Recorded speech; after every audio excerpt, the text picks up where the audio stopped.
Said Keith back from Japan and Max in Sydney today.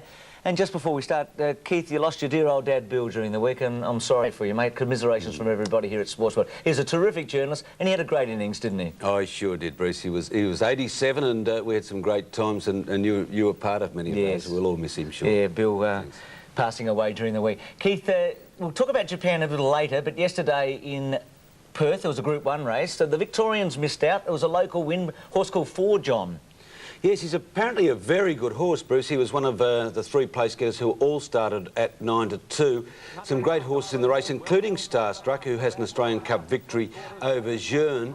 An interesting race, Island Morn, one of the hopes also, and Island Morn, well, put a bit of a gap in them in the straight. Looked like it would win. There'll be a protest here, second against first. For John does run off. Let's pick up the call and then we'll chat to Max and Keith about the race. Post is last of all, but Island Morn establishing a handy break as they turn for home. At the 400, Island Morn shot clear for Marshall, 2.5 lengths the break with Basso. For John running to third, then Davey Boy. Seascape starting to make a bit of territory now, and Foreman down the outside ahead of Starstruck at the 150 though, and Island Morn is clear.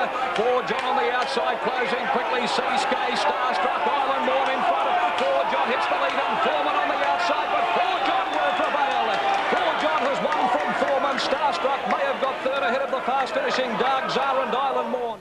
Yes, that horse, I think, he's won 10 out of his last 11 since having a change of trainer. A young guy called Nigel Reid trains a horse. He was with Graham Begg for a while, Max. Have you ever seen a horse so far in front? I'm talking of Island Morn, but still miss a place in the last 100 metres? Oh, yes, obviously, Bruce, it was a truly run race, but I do think that the winner may have been lucky to survive the protest. He certainly seemed to inconvenience the second horse. There can't have been a great deal in it. This is called the Eat More Fruit and Vegetable Stakes. Probably not the best name for a Group 1 race, but it's a time-honoured event. It's the race that Better Loosen Up won a few years ago when he really launched himself after winning the Nissan. And yesterday, Starstruck, I thought, was a great run, Keith. She was 3 wide all the way. Sure. Now, it's a typical lead-up, or most significant lead-up race to what's to come in the West. Seascape. Fair run. He got... Fair run. He dropped... Dark Czar, what do you think of Dark Czar? Good run. Good run. I mean, Seascape's not going to go on and run in the Cup, but he might run in the Railway Stakes. But Dark Czar was an excellent run. Whether he can get the 2 mile... I mean, he was placed, wasn't he, in the Brisbane But anyone who backed Island Morn each way, you couldn't believe it had missed the place. You'd... over the top of the stand, wouldn't you? Simon Marshall. Interestingly, Max, Damien Oliver had a fitness test to ride Starstruck, failed it, but is preparing to go to Hong Kong next week. Yeah, well, he's hardly had the ideal lead-up to riding it in Perth yesterday, has he? But nevertheless, I think the point that came out of the race, it was a truly run race. That's why a horse like Dark Czar would be advantaged. But the other point that came out of it, the locals are going to be very hard to beat in Perth this year. Yeah, good horses. For John beating Foreman and Starstruck. Keith, Japan. We were a bit disappointed with Damewin. He didn't settle, did he? I mean, Stony Bay's form wasn't good enough going in. What did you think? I think that we now know that Damewin can't run 1.5 miles, 2,400 metres in top company. Max is chuckling up there. Max, you knew that already, did you, Max? Well, Jackie Che, gentlemen, Jackie Che. Look, I would say the odds are that Starstruck isn't at his best over Try Damewin. Damewin isn't. Dumbstruck, Max. Yeah. Damewin isn't at his best over 2,400 metres. He's probably an outstanding 2,000-metre horse, but Jackie, again, he just lost it. I think, Keith, the second fastest furlong of the race, or 200 metres, was the 2,000 to the second furlong. They ran about 11.4. The fastest was about 11.3, which was in the straight. So you can see now, there's Jackie. He's come out of the gates like it's an Epsom. Bobby Thompson couldn't believe it. He said, never in my wildest dreams did I expect him to lead. And he said, without being critical of Jackie Che, but in a sense I suppose it was, he said, you can't do it both ends. Actually, Stony Bay messes him up a bit here. He crunched him against the rail. That's Shane Dye and Jackie Che. There wouldn't be...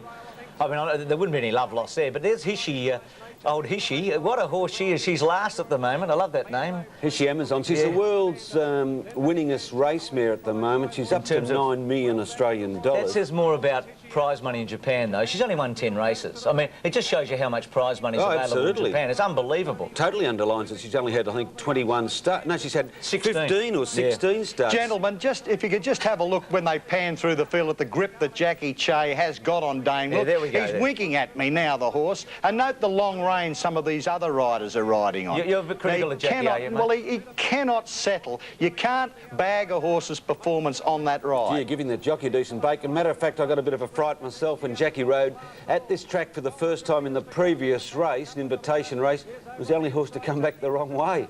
The others all went under the exit tunnel. Oh, well, he was crabbing, wasn't he, down the back? I mean, his head was on the side, Dane Wynn. But, well, I'm with Keith. Max, he's not a better loosen up, and he's a really good horse, but he's not a great mile-and-a-half horse. And to win this race, I mean, Lando's obviously a really top-line horse, and so is Hishi Amazon and Hernando. He just wasn't quite good enough, and we knew that Stony Bay certainly wasn't. The favourite in the race was Narita Bryan at 5-2. He was the Triple Crown winner of a season before, and the Japanese sporting idol Yutaka Take rode him. This is the roar now of 180,000 people, a record Japan Cup attendance. It's almost frightening. It's for Hishi Amazon, isn't it, out wide? I love the way Lando finished it off. First win for Germany. Let's hear Brian Martin's excellent call over the last couple of hundred. In front of the 300-metre mark, grabbed by the German horse Lando. Lando hit the front. Hishi Amazon laid out wide. Into the centre, it's Lando in front. Hishi Amazon trying to close. Lando for Germany, clear of Hishi Amazon, taking Blizzard and Lando. And Lando is going to get the money. Lando scores down to the post. Second, Hishi Amazon. Third may go to an end.